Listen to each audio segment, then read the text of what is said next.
Sounds good on the radio. Yeah, it does. Here we go.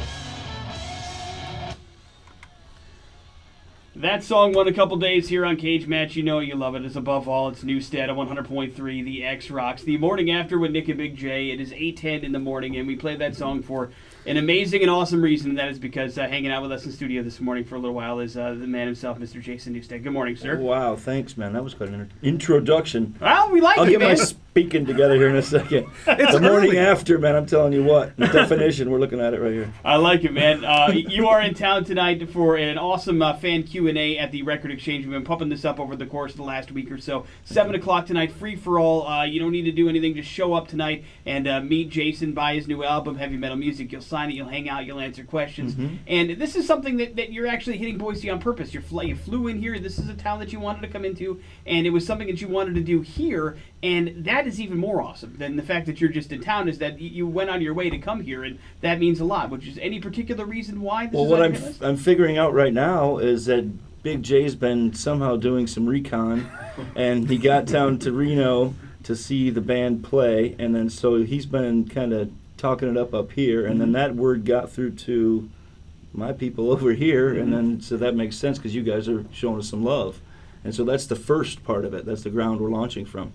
So also, my place that I hang out at a lot. It's about 5 hours, and it's right on the border. Oh. I see Idaho here, and I see Montana here. Gotcha. Nice. So, yeah. So it's that part of the deal, too. I've spent a lot more time around this neck of the woods in the last 10 years. Has a lot to do with it. I like it a lot more up in this area these days. You're going out of your way to reach out to the people that have really embraced this album that you put out and you put your blood, sweat, and tears into. And doing Q&As like this and having these kind of one-on-one fan experiences, they don't happen a whole lot. So it's got to mean a lot to you to go out there and kind of be this close to the fans and experience this with them, right? It's awesome to rekindle. I've spent many thousands of hours in my 30-year so far career talking to people, meeting people, listening to stories, taking pictures, shaking hands, and actually my favorite part of being in a giant band was meeting people. It really was, I swear. Being on the stage and the vibe and the jam and all, yeah, of course, man, awesome, the volume, of course, man. All the obvious stuff. But meeting people and people meeting each other through us, that was huge. And so that's always been my thing. I mean, my fuel was always the people. Always you ask anybody through the history of time, that's it. So having a chance that I did not predict or expect to come back and be with everybody again, longtime fans, new fans, all that, it's a beautiful thing, man. I could not have predicted the reception and respect that's been shown in the 20 countries we've played so far this year. Amazing. Feels good, man. Did something right along the way. Yeah, absolutely, yeah. Absolutely. There's the approach in which you take it, and you're very serious. You're very I think the word has been used, intense. Mm-hmm. And then like I said, I drove down to Reno to see you guys play, and it's the music that brings people together, and you see that rawness on stage, and that is kind of the thing where it's like, listen, there's a reason why it's becoming so awesome, is because of people understand that the love that you have and the respect that you have for the music in the process of that. That's what I really gathered from seeing that show. Right on, thanks. That's great. For better or worse, I've not grown up. The calendar has went by. I turned 50 this year, but I'm 19 in my heart. I'm still the metal kid that I always was. I don't want that to change. I mean, really, for better or worse. A lot of things that's not good for a lot of reasons. Yeah.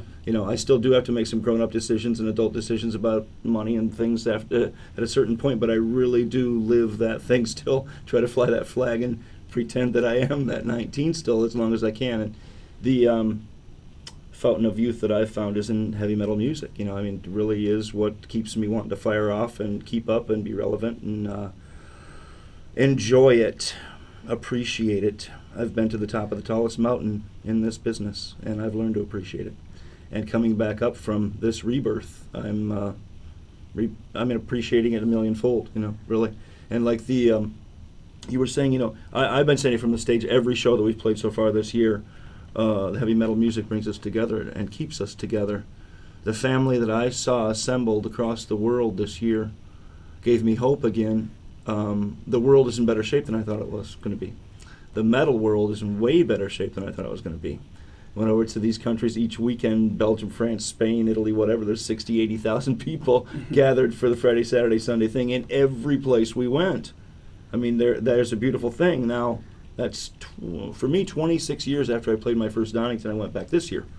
Okay, and when we played that first time, 26 years ago, it was 5 bands. You know, 1 beer sponsor, 1 muddy pit, 1 stage. Now there's 300 or 600 bands over the weekend, 5 stages, Red Bulls fighting with Monster on their extreme sports, flying over the people out, and all this other stuff. You know what I'm saying? Right. It's crazy what it's developed into, what it has grown into, the generation after generation of listeners to the metal, the purity of it, the rawesomeness of it, like you're talking about, the people that. The music that the people can sink their teeth into. Once you're a fan of metal, you're always a fan of metal.